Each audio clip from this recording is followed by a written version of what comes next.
ભગવાન સર્વતંત્રથી સ્વતંત્ર હોવા છતાંય ઉત્સવમાં પ્રસંગમાં જ્યારે જ્યારે એને યાદ કરીએ ત્યારે ત્યારે એ આપણી સાથે હોય. નહીંતર ત્રિગુણાતીત કહ્યો છે, ભગવાનને લાગુ ન પડે. ભગવાન કહેવાય જ એને. જો આપણા શાસ્ત્રોમાં ભગવાનની પણ વ્યાખ્યા આપી છે, કારણ કે શાસ્ત્રકારોને, આપણા આચાર્યોને, આપણા ઋષિઓને ખબર હતી કે મારો બનાવેલો ક્યારેક એવો પ્રશ્ન કરશે કે ભગવાન એટલે શું, ભગવાન કોને કહેવાય, ભગવાન હોય કે ના હોય. ભગ એટલે ઐશ્વર્ય.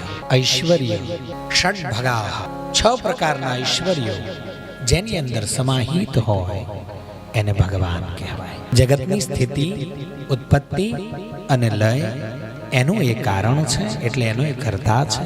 અને છતાંય કર્તા, અકર્તા અને કર્તુમ અકર્તુમ તો છે જ, અને છતાંય કંઈ નથી કરનારો, અન્યથા કરતું.